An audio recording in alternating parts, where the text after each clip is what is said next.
Bonjour et bienvenue dans cette nouvelle émission de Chroniques européennes diffusée sur Euradio Nantes. Alors depuis que l'Union européenne existe, les institutions de celle-ci semblent peiner à trouver les moyens et les mots pour communiquer avec les citoyens européens, symbole de cette identification compliquée des citoyens au fonctionnement des institutions communautaires, une participation souvent très faible aux élections européennes. Alors certains y verront la conséquence du rejet par les gouvernements nationaux de leurs échecs sur Bruxelles, ce qu'on appelle l'européanisation des échecs et la nationalisation des succès. Certains encore y verront un déficit d'attention des médias nationaux pour l'actualité de l'UE. D'autres encore y verront un manque de pédagogie des institutions bruxelloises dont les communicants n'ont jusqu'à présent pas trouvé de formule pour passionner les masses. Alors face à ce problème apparemment chronique, Jean-Claude Juncker, le président de la Commission européenne, a lancé une mission sur cette question, cherchant à trouver les moyens pour qu'enfin Bruxelles parle aux Européens. Alors cette mission, Monsieur Juncker l'a confiée à vous, Monsieur Luc Van der Brand. Bonjour. Bonjour. Bonjour et merci beaucoup d'avoir accepté notre invitation. Alors vous êtes conseiller spécial pour la proximité avec les citoyens et avant d'être chargé de mission du président de la Commission européenne, vous êtes un homme politique belge bien connu. Vous avez notamment été pendant longtemps ministre-président de la région flamande. Vous avez eu également des responsabilités européennes, président du comité des régions. Vous êtes maintenant sénateur et président de la VRT, qui est la chaîne flamande. Alors votre mandat, il comprend la rédaction d'un rapport sur les moyens de resserrer les liens entre l'Union européenne et ses citoyens. Et qu'est-ce qui, d'après vous, au début de ce rapport, évidemment, vous avez fait un constat pour expliquer les problématiques.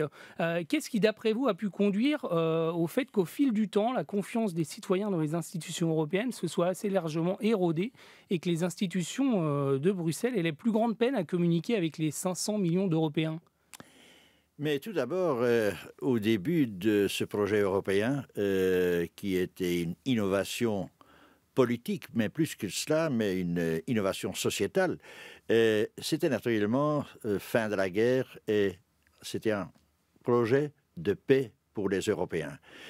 Mais on constate aussi important que c'était et que ça reste, que pour les jeunes générations, la paix est plus ou moins évidente, quoique ce n'est pas le cas, parce que si on déborde les frontières de l'Union européenne, on voit tous les conflits qui se sont annoncés.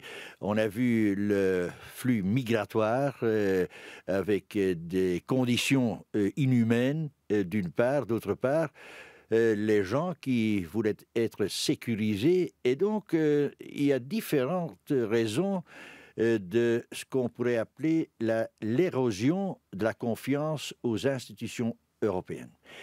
Il y a donc une grande différence entre confiance vis-à-vis des institutions et d'autre part, se sentir en commun comme Européens. Un des plus récents eurobaromètres l'ont prouvé que plus de 65% des Européens se croient et sont convaincus d'être Européens, mais la confiance est plus basse. Donc, le point en est à savoir comment faire pas la reconduction, mais comment bâtir une confiance entre le citoyen et l'Europe. Et c'est ça, pas simplement le message qu'a dit aussi le président Juncker au début de son mandat en disant c'est en fait la commission de la dernière chance parce que si on n'est pas en mesure de livrer de donner une approche tangible de ce que est l'importance de l'Europe, alors il y a un grand problème qui subsiste. Et c'est pour ça que je le dis, c'est que il faut délivrer, ça a à voir avec la démocratie européenne et finalement ça a à voir avec le destin de l'Europe à l'avenir. Alors quand vous dites commission de la dernière chance, vous faites, j'imagine, référence aux coups de semonce qui ont été portés au projet européen récemment. Je pense évidemment au Brexit, à l'arrivée de partis populistes, surtout dans l'Est de l'Europe. C'est là aussi les...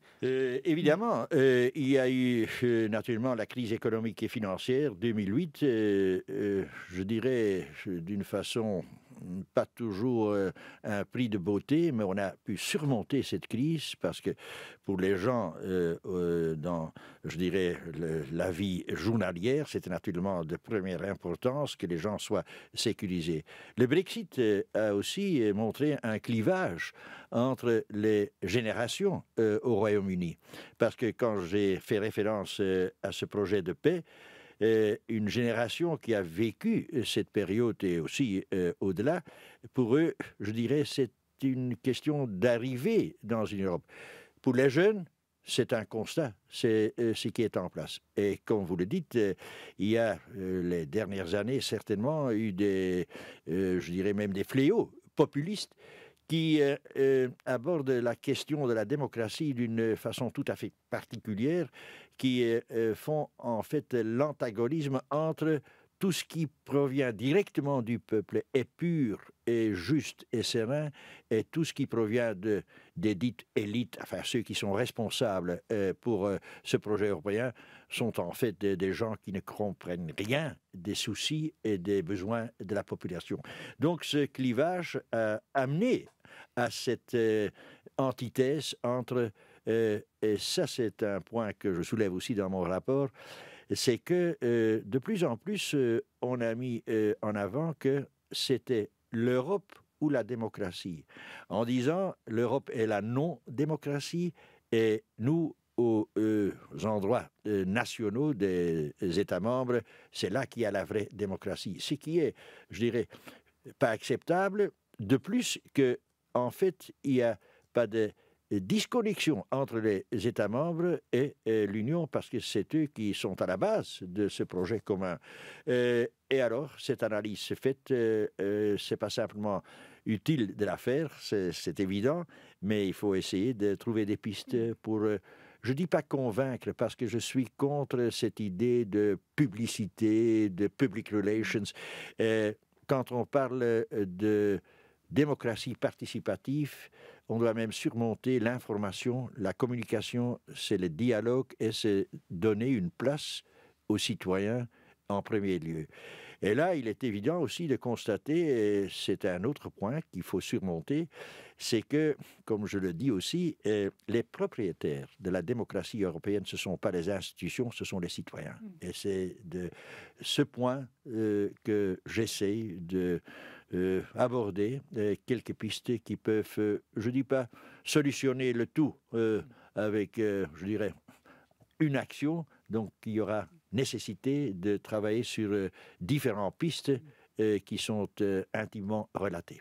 Alors, ce que vous dites aussi dans votre rapport, c'est que l'Union européenne, elle communique, elle donne des chiffres, souvent, mais qui ne parlent pas forcément aux citoyens et elle n'a pas réussi à construire un engagement affectif, une relation affective avec ses citoyens. Mais on doit faire le constat, je dirais, objectif, en neutralité, que l'Europe a déjà apporté des solutions énormes aux défis, entre-temps, mondiaux, parce qu'il y a cette grande évolution dans le monde même, mais aussi en dehors des sociétés qui sont devenues interculturelles, multiculturelles, où, je dirais, ce grand principe de la libre circulation, qui est tout de même un droit fondamental pour tous les Européens, a amené à un grand changement qui, effectivement, doit être pas simplement mis en considération, mais où on doit essayer de faire des actions concrètes.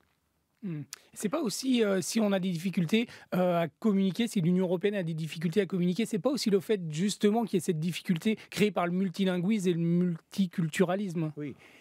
C'est une difficulté, mais c'est aussi une opportunité, parce que de cette façon, on enrichit ce qu'on pourrait dénominer comme l'espace commun.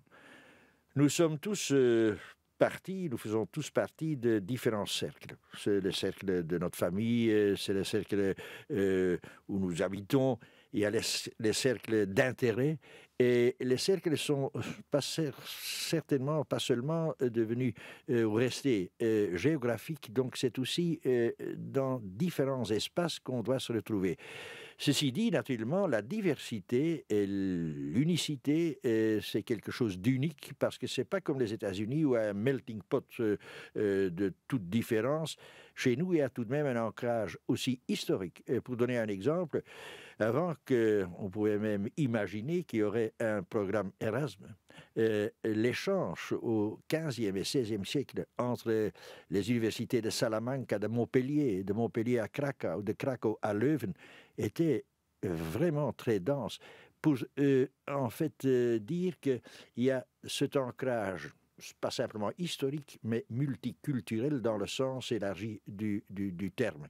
Et c'est là qu'il y a naturellement le grand, je dirais, défi que, comme vous l'avez préconisé, c'est pas suffisant de connaître le projet européen, c'est pas suffisant même de le comprendre, mais il y a plus qu'un ajout affectif qui doit être pas simplement mis en place, mais on doit mettre le focus sur cette, je dirais pas mythique, mais tout de même cette approche affective des citoyens aussi qui doivent se considérer comme piliers, comme acteurs, pas simplement comme suiveurs, mais comme, je le dis aussi, des protagonistes eux-mêmes de ce qu'on peut bâtir ensemble.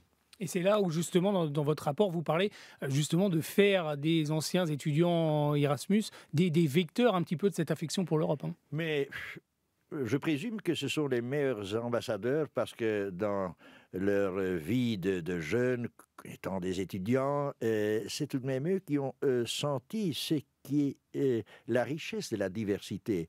On ne doit pas anéantir sa propre identité, c'est évident.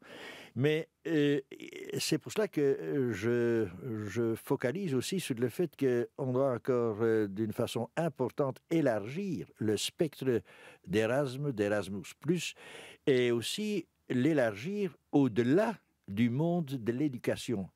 Et je suis convaincu, quand les acteurs dans nos sociétés auraient la possibilité, auraient l'opportunité d'avoir des échanges, de vivre l'Europe ensemble, ce serait déjà un pas en avant. C'est pour cela que je crois aussi pour les politiciens locaux, et il ne faut pas mettre une grande infrastructure pour le faire, c'est l'esprit de le faire. Naturellement, il y aura la nécessité des moyens financiers, mais c'est par ces échanges, je crois qu'il y a cette sensibilité qui pourrait être en place. D'ailleurs, c'est remarquable à constater que l'Europe se sent, je dirais, le plus présent dans et en coopération transfrontalière. Parce que là, on a naturellement les limites, les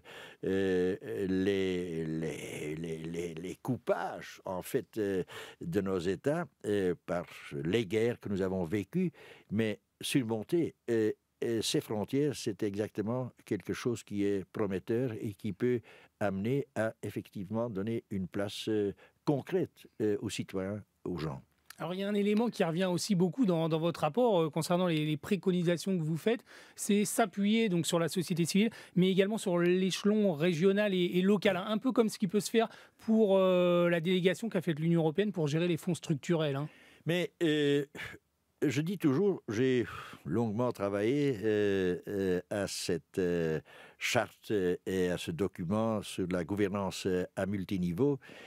J'ai toujours dit que c'est en fait pas une approche institutionnelle, mais c'est une approche fonctionnelle. Ce serait une illusion de croire que tout peut se faire au local. Nous savons qu'il y a un tas de problèmes, de défis qui surmontent frontières des États, même frontières d'un continent. Et donc, de même, c'est pour l'échelon, le niveau européen. Et c'est pour cela que c'est important que on doit bien prendre en compte le fait que le local est le plus naturel. Et c'est ce qu'on appelle place-based and territorial-based. Et c'est important, c'est la territorialité. Et que ce soit dans un système fédéral ou que ce soit dans un système déconcentré, Ça, c'est la grande différence entre régionalisme et régionalisation, localisme et localisation. Et c'est pour cela que je dis, ce sont nos maires, ce sont nos échevins, ce sont nos conseillers locaux qui sont responsables locaux, mais qui en même temps sont des responsables européens.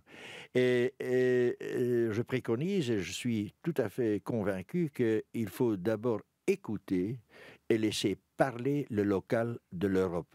Ce sera la seule façon parce que c'est le biotope, où je dirais, naturel de tous les jours, où les gens sont les premiers à être confrontés avec des problèmes qui se posent, que ce soit l'emploi, que ce soit l'économie, que ce soit l'écologie. Un bon exemple, c'est le Covenant of Mayors, c'est ce qu'on a fait en ce qui concerne le changement climatique. C'était comme quand j'étais président du comité des régions, j'ai dit au commissaire responsable, la commission, c'est tout bien que vous faites un programme, mais nous devons savoir que 80% des problèmes qui se posent sont des problèmes locaux. La densité d'habitation, la densité de la circulation. Donc les émissions sont étroitement relatées à ce qui se fait au local. De même pour le partenariat que je propose plus renforcé avec les régions.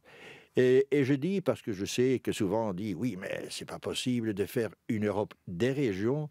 C'est pour cela que, de nouveau, comme j'ai essayé toujours de le dire, il faut faire une Europe avec les régions. Et c'est une grande différence parce que, de nouveau, c'est une question de fonctionnalité et au-delà de l'illusion qu'un niveau de responsabilité peut en fait résoudre tous les problèmes. Un autre point qui pour nous est très important, c'est que pour ne pas, je dirais, analyser les grandes théories, mais tout de même les deux principes fondamentaux du projet européen.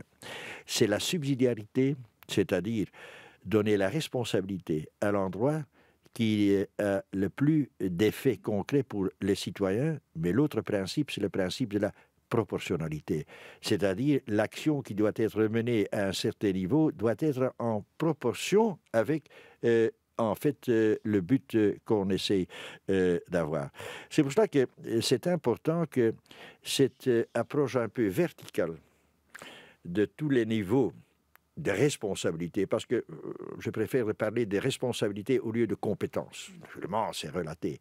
Mais pour moi, une dimension essentielle pour donner une place participative aux citoyens, c'est la notion ou l'approche de la subsidiarité horizontale. C'est-à-dire, au-delà de l'illusion que seulement des institutions peuvent résoudre des choses et que les acteurs économiques, sociaux, les acteurs engagés, qui souvent savent mieux que les institutions quels sont les besoins, quels sont, je dirais, les approches, les soucis des gens. Et c'est donc cette coalition entre l'institutionnel et le sociétal, en quelque sorte, et qui peut amener à cette place renforcée et cette place ajustée du citoyen dans tout le projet européen. Alors cette articulation, il faut trouver les moyens pour la développer face à des institutions qui paraissent quand même pour une grande partie de nos concitoyens assez distantes ou lointaines. Hein. Mais c'est vrai. Et, on doit naturellement comprendre que malheureusement, tout n'est pas simple. Hein. La complexité dans la société est évidente. Mais j'ai fait tout de même le constat, je n'ai pas mis dans le rapport tous les points négatifs. J'ai essayé de dire, si on constate qu'il y a des choses dans la communication qui ne sont pas adéquates, il faut essayer de les positiviser. Et c'est vrai, c'est que d'abord, les institutions doivent avoir une communication et donner une place plus cohérente vis-à-vis des citoyens. Parce que c'est très harcelé, c'est très fragmenté. Et les gens ne comprennent souvent pas le contexte d'une décision. Ceux qui travaillent tous les jours à une telle responsabilité européenne, naturellement, ils ont la responsabilité d'essayer de donner des solutions. Mais il y a un manque de contexte. En second lieu, il y a aussi l'Europe des chiffres et des statistiques. Et il faut aussi considérer que de plus en plus, l'Europe de la réglementation doit être complétée par l'Europe de la décision. les gens sont intéressés naturellement à savoir, et si on voit les résultats, le roaming qui est maintenant pas simplement moins coûteux, mais a été effacé et tout ça. Mais les gens sont intéressés en quelque sorte, et à juste titre, de ce qu'on délivre, mais ils veulent aussi, quand on doit parler en termes de démocratie, qu'il y a des choix qui sont faits. Et c'est là le grand point, très important, que les choix, c'est une chose, mais les citoyens doivent avoir leur place du bas, du bottom-up, et pas du haut, comme c'est souvent le cas. D'autre part, il y a un manque d'émotion, si je peux proportionner, et il faut aussi mesurer cela. Et donc, c'est un peu la sclérose, en quelque sorte, c'est la mécanique qui prend le devant. Et je crois que là, il faut faire appel à ce que les gens expectent. Un grand problème se pose là, c'est que celui qui émet le message ne prend pas toujours en compte, et même presque jamais, j'exagère, et quelle est la situation, la réalité sociale de celui ou de celle qui reçoit le message. Et là, il y a un problème, pas simplement pour le projet européen, c'est quelque chose que nous devons constater plus largement, c'est qu'il doit y avoir pas simplement un mécanisme, mais une approche où on prend en considération que le point de repère, ce sont les citoyens, et que ce n'est pas, je dirais, l'institutionnel ou du haut que ça se fait. D'autre part, on a déjà parlé, la diversité culturelle. Il y a la nécessité évidente qu'on doit miser sur le multilinguisme, qu'il y a un peu de fonctionnel, qu'on ne peut pas, je dirais, avoir une réunion tous les jours ou toutes les réunions dans les 25 langues officielles de l'Union européenne. Mais quand il s'agit de législation, quand il s'agit des choses qui ont un effet direct, et on sait plus ou moins que 70% de ce qui se fait de la réglementation européenne a vraiment des effets au local le plus éloigné de Bruxelles ou de Strasbourg.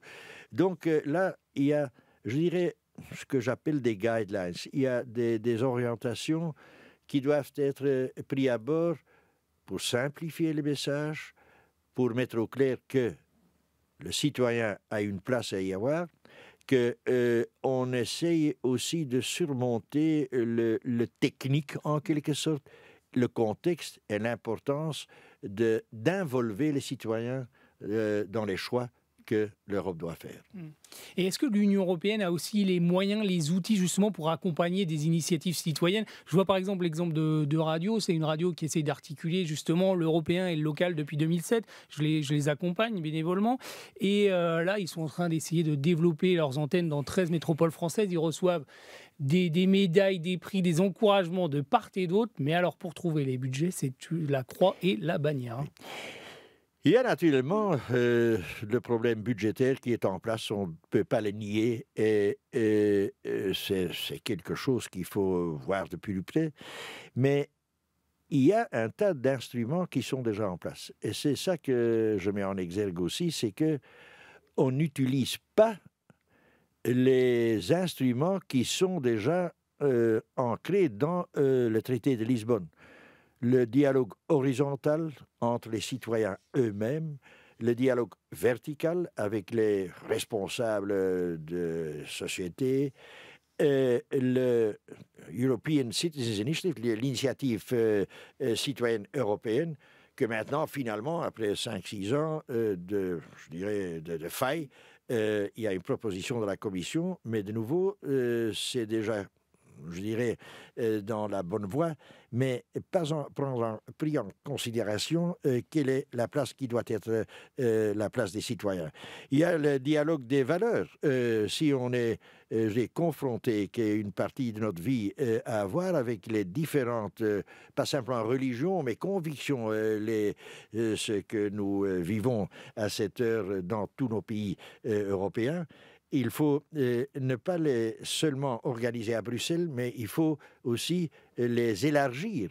D'autre part, il y a les représentations de la Commission en tous les membres de l'Union européenne.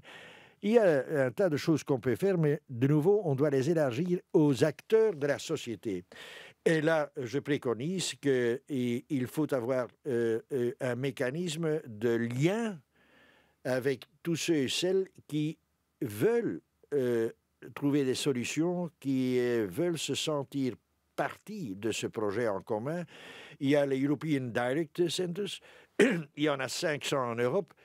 Ils sont en place, mais je dis pas non utilisés, mais trop peu utilisés. Alors vient naturellement la question, quel peut être le support? Et c'est pour cela que je crois que par-delà des programmes, qu'il faut effectivement donner du soutien à ceux et celles qui ont pris eux-mêmes l'initiative. Parce que, je dis, citoyens, monter au créneau, je dirais, pour faire des choses. Mais l'exemple que vous donnez avec Euradio, je crois que c'est un tout bon exemple qui peut être référence pour d'autres. Mais on doit essayer d'imaginer, ça ne doit pas être tellement coûteux dans le sens large du terme, mais qui a tout de même pas simplement le respect pour une initiative, mais qui aurait la possibilité de donner du soutien, et ça peut être de différentes natures. Je donne un exemple, proposition que je fais aussi, c'est que tous les correspondants à Bruxelles, très important, mais de nouveau, il faut agir au niveau local, et c'est pour ça que je propose qu'il y aurait un programme qui serait mis en place pour les journalistes locaux et ou régionaux pour leur donner un soutien pour, je dirais, disséminer pas simplement tout ce qui est pour le mieux, mais aussi d'une façon critique, parce que c'est là la responsabilité des médias d'être critiques et ouverts, mais tout de même une responsabilité d'information vis-à-vis des citoyens. Sachant que nous avons beaucoup plus de moyens aujourd'hui par la communication numérique, qui n'était pas le cas auparavant. Et donc, soutien peut être apporté par le biais d'un tel programme, aussi par le biais des possibilités de réseaux qu'on mettrait à disposition. Et de cette façon, je ne dis pas qu'une intervention, un soutien direct financier est possible, mais il y a un tas de possibilités de soutien qui peuvent tout de même vraiment aider à renforcer les initiatives qui sont venues du bas. Alors il y a tout un volet également dans votre rapport qui est particulièrement audacieux. On en parle depuis longtemps, mais vous le remettez sur la table. C'est peut-être de prévoir finalement à terme, plus ou moins lointain, des élections. Pourquoi pas l'élection du président de la Commission qui permettrait de créer un véritable espace public européen. Mais c'est une question dont on discute déjà depuis quelque temps. On a déjà fait du progrès avec les Spitzenkandidaten, qui est un premier pas. Mais le grand problème reste, c'est que c'est pas facile à résoudre. Quelle est la position, la responsabilité de la Commission? Elle doit garantir les droits pour tous les Européens. Elle doit surmonter les approches nationaux, d'une part. Et naturellement, la responsabilité politique interne dans les différents pays, c'est le Conseil et le Parlement européen qui est co-décideur. C'est de cette façon qu'il faut tout de même réfléchir sur la circonscription européenne. Parce que c'est un peu étrange si on dit, comme prémisse, que les problèmes qui se posent surmontent les frontières et qu'on doit les traiter au niveau européen. Alors c'est étrange que la configuration, la circonscription pour l'électorat n'est pas à ce niveau européen.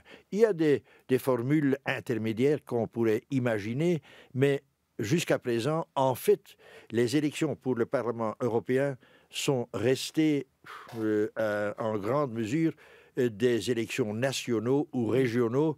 Et donc, ce serait très important de savoir, pour nous comme Flamands et Belges, quelles sont les positions de nos amis français, pas simplement dans le nord du Pas-de-Calais, mais et dans les régions limitrophes, mais quand il s'agit des grandes échéances, des grands défis, c'est important à savoir, ne fût-ce que pour nous, en Belgique, qu'on sache mieux que ce qui est la position des candidats pour les élections européennes aux Pays-Bas, en Allemagne et en France.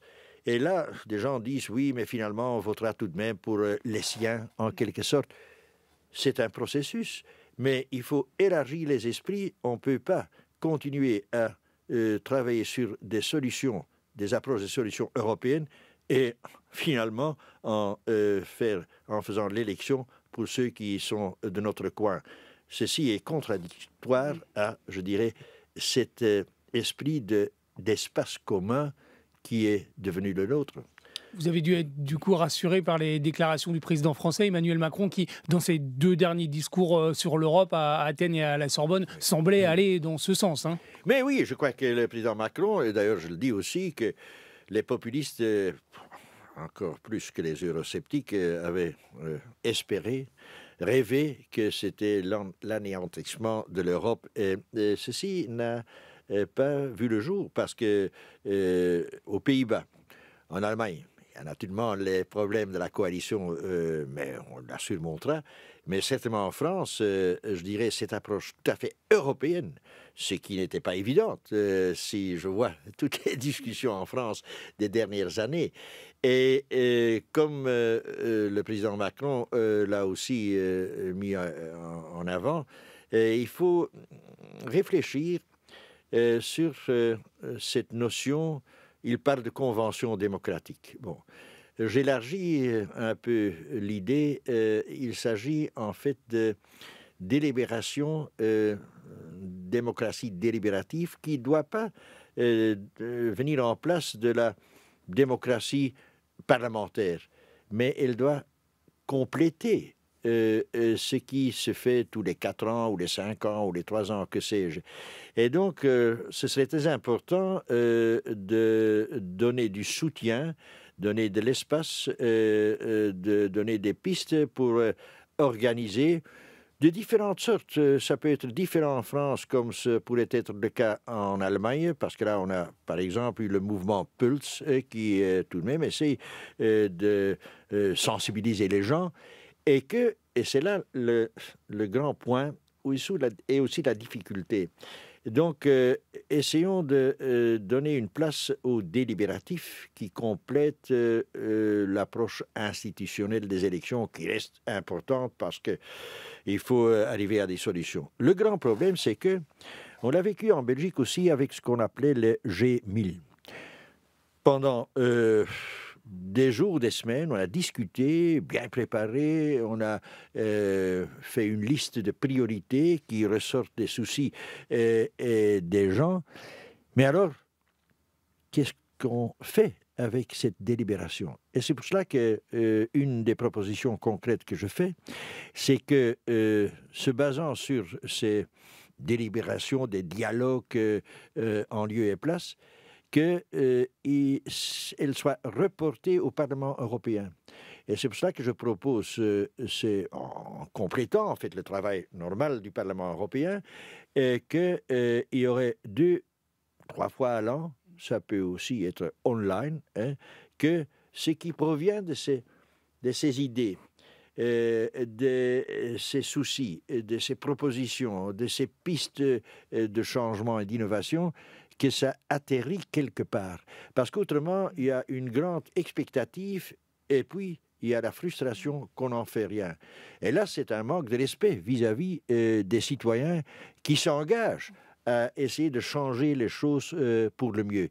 Et c'est pour ça qu'on essaye, par notre proposition, on doit la discuter naturellement avec le Parlement européen, mais qu'il n'y aurait pas simplement une possibilité de donner quelques informations. Non, ce serait un vrai débat. D'ailleurs, il y a déjà différentes villes en Europe qui travaillent de cette façon et qui, par exemple, au conseil communal, qui a une proposition tous les mois qui peut provenir des électeurs, des citoyens, pour les soumettre à ceux et celles qui doivent en discuter, en décider. Et au nombre des initiatives audacieuses que vous portez également dans ce rapport, il y a la création d'une fondation dont l'originalité serait d'être à la fois institutionnelle mais également soutenue par le privé pour soutenir toutes sortes d'initiatives pour l'émergence d'une vraie plateforme publique européenne. Tout à fait. Comme je l'ai dit auparavant, il y a déjà un tas d'instruments en place qui sont ou presque pas utilisés ou je dirais, il y a un manque de les utiliser. C'est un peu de la même nature que le naturel, le monde de la culture est en fait si riche et si divers, si complémentaire à tout ce qui est institutionnel et que on doit pas simplement s'imaginer, mais il faut de plus en plus faire un appel aux gens. C'est pas le unilatéralisme que ça provient d'un côté, c'est en co-créant des choses qui a des possibilités qui peuvent se faire. C'est l'idée que je mets en avant, que on a un tas de musées et un tas d'initiatives culturelles. Moi, de nouveau, c'est pas pour faire de la public relations ou la vie, mais que recherchons, soyons alertes, détectons ce qui est le naturel des gens et dans leurs loisirs, dans leurs intérêts intellectuels et je dirais de convenance, qu'on doit les instrumentaliser ou déinstrumentaliser et les prendre à bord. C'est pour cette raison que je crois qu'une telle fondation, qui ne doit pas coûter beaucoup, mais qui aurait un arène, qui aurait un espace, une agora, qui serait une jonction entre le soutien par les institutions, mais certainement avec les acteurs et les vecteurs privés. Et cette fondation devrait avoir un agenda très ouvert, donc pas, je dirais, limité, même en réfléchissant au-delà de ce qui est à première vue les priorités ou la priorité du moment, et ceci peut en fait être très fécond à cette démocratisation de l'Europe. Parce qu'un des points, c'est que ne parlons pas d'une fondation bruxelloise ou strasbourgienne, non, ça doit être quelque chose qui soit connecté, relaté à différentes initiatives. Il y a un tas de fondations. On a 50 networks officiels à l'Union européenne. Ce qui est évident, ils font un bon travail, mais il y a un manque de cohérence, il y a un manque de, comment dirais-je, d'approche en commun en diversité. C'est pour cela, je crois, de telles initiatives, de nouveau, doivent être prises en commun avec le monde je ne dis pas de ceux qui vivent la réalité, parce que les responsables institutionnels essaient aussi de vivre cette réalité, mais c'est cette jonction qui peut être fructueuse. Eh bien, je vous remercie très chaleureusement, Monsieur Van den Brand, d'être venu nous éclairer sur ce rapport, ce diagnostic et puis ces préconisations pour l'avenir de la communication européenne. Je vous souhaite plein succès dans cette mission ô combien nécessaire. Vous pourrez retrouver cette émission sur le site de Radio Nantes, radionantes.eu, où nous mettrons bien sûr en ligne votre rapport. Merci de votre fidélité et à très bientôt.